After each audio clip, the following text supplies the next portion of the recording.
Hey everyone. Ready to dive a little deeper into this whole hydration thing? Always a good idea. We're going to be looking at this article called Seven Things That Happen When You Don't Drink Enough Water. It's from fireupfitness.com. Okay. And honestly, some of the stuff in here kind of blew my mind. Like, I thought I knew about water, Right. but this goes way beyond just 8 glasses a day. Yeah, for sure. So I'm really curious to get your take on this. Absolutely. So, the article starts out talking about how much of our body is actually water, Yeah. which it was a lot. It's a lot. Yeah. Yeah, it's wild. And then it goes into how even being a little dehydrated can mess with your whole system. It really can. It's like, you know, uh, think about it this way. Our bodies are basically just like these big walking, talking water balloons, Uh-huh. Yeah. right? And so when we don't have enough water, it's like throwing a wrench into a really well-oiled machine. Yeah, everything starts to like seize up and sputter. Exactly. So the first thing that really jumped out at me was the part about wrinkles. Oh, I mean, who doesn't want to like stay looking young, right? right. But it's more than just skin deep. Exactly. So the article talks about collagen breaking down, Right. but it's actually more than that. Okay. There are all these different types of collagen, and some of them are way more sensitive to dehydration than others. And these are the types that keep our skin nice and elastic. So it's not just about getting a few fine lines, it's like deeper wrinkles forming way faster. Wow. So it's like you can actually see what's happening at a cellular level. Yeah, in a way, yeah. And get this, the article says dehydration can actually make it harder to lose weight. Isn't that I crazy? always thought like drinking less water would help, because of water weight and all that, Yeah, a lot of people think that. but it's totally a myth. It is. Yeah. So when you're dehydrated, your body kind of freaks out and goes into this like survival mode, Oh, okay. and it starts holding on to every drop of water it can get. So you actually end up more bloated. Plus your metabolism slows down and your insulin levels can actually spike, which can make you store more fat, especially like around your belly. Wait, hold on. Insulin. I thought that was about blood sugar. Hmm. What does that have to do with dehydration? It's all connected. When you're dehydrated, your cells aren't getting the water they need to work properly. And that can mess with how your body processes glucose, which leads to something called insulin resistance. So basically, your body can't use energy as efficiently, and that can lead to weight gain. That's wild. It's so much more complex than just drink more water. Definitely. Speaking of feeling sluggish, Yeah. the article also talks about how dehydration totally zaps your energy and focus. Oh, yeah.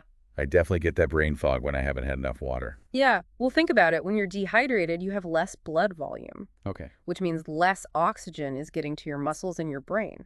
It's like trying to run a car on fumes. Oh, yeah. You're not going to get very far with that. Not at all. And it's not just about oxygen. Dehydration also depletes electrolytes, those minerals that help regulate your nerves and muscles. Okay. Yeah. Electrolytes, right? I've heard of Yeah. those. So how does that play into feeling tired?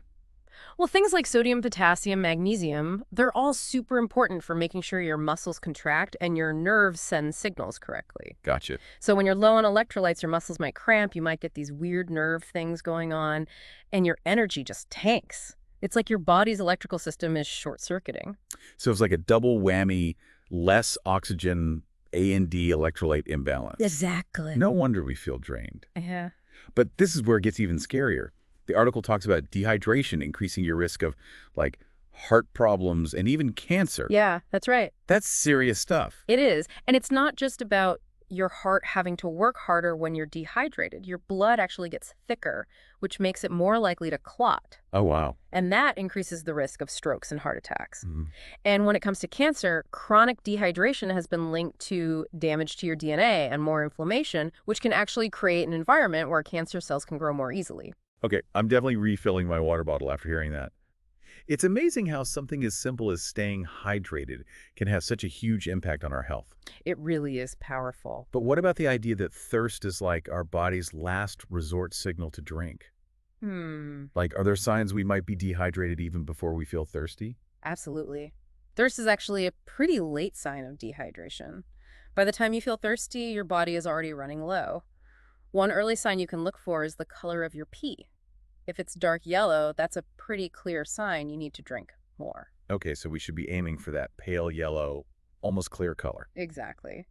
You can also look for other subtle signs like dry mouth fatigue, headaches, even constipation. Wait, constipation, really? What's the connection there? When you're dehydrated, your body tries to conserve water wherever it can. Right. And that includes pulling water from your colon, which makes your poop harder and more difficult to pass. Wow, I never knew that. Yeah, it's all connected. Okay, so we've covered wrinkles, weight gain, fatigue, disease risk, and even constipation. It's a lot. What else does this article highlight? Well, it also talks about how dehydration can actually be mistaken for hunger. Really? Yeah, your brain sometimes mixes up those signals, Yeah. so you might think you're hungry when what you really need is a glass of water. Oh, I've totally been there. Yeah. Like reaching for a snack when I should have been hydrating. Yeah, it's easy to do. Yeah. And this is especially important for people who are trying to manage their weight or just be more mindful about what they're eating. Right. Learning to tell the difference between real hunger and thirst can make a big difference. For sure. It's all about paying attention to your body. Absolutely. You know, we've been talking about all these big picture effects of dehydration, Yeah. but I think it's really interesting to zoom in and think about what's actually happening at the cellular level when we don't drink enough water. Okay, yeah. I'm picturing like all these tiny shriveled up cells just desperately crying out for a drink. Huh. Not quite shriveled up, but you're getting the idea. Think about it. Our cells are like these bustling cities, you know? They're constantly moving resources, generating energy, getting rid of waste. Right. And water is essential for all of that. So when we're dehydrated, it's like all the streets are clogged, Yep. the power grid is flickering, and the garbage is piling up. Exactly. Without enough water, the transport systems within the cell just can't keep up. Nutrients can't get where they need to go. Waste builds up. Energy production slows down. And that's when we start feeling the effects, right? Like the Yeah. fatigue, the headaches, the digestive issues. Exactly. It's a chain reaction that starts at the cellular level and ripples out to impact our whole body. So how do we keep those cellular cities running smoothly? Obviously, drinking water is key. Yeah. But I've also heard a lot about electrolytes lately. Oh, yeah. What's the deal with those? Electrolytes are like the traffic cops and the sanitation workers of our cells. Okay. They help regulate fluid balance, nerve signals, muscle function. Gotcha. And yeah, they're super important for staying hydrated. So it's not just about how much water we drink, but also making sure we're replenishing those electrolytes. Exactly. Ah. When we sweat, we lose electrolytes along with water. That's why things like sports drinks can be helpful after a really intense workout. Right. But for most people, getting electrolytes from food is enough. Okay, so what kind of foods are we talking about here? Foods that are rich in potassium, like bananas and spinach, are great. Mm. Dairy products are a good source of calcium, and you can get magnesium from things like nuts and seeds. Even something as simple as adding a pinch of sea salt to your water can help replenish sodium. Interesting. So it's like a combination of smart food choices and regular water intake. Yeah, exactly. Any other like practical tips for staying hydrated? I've tried those gallon jugs before, but they're kind of a pain to carry around. Yeah, I hear you.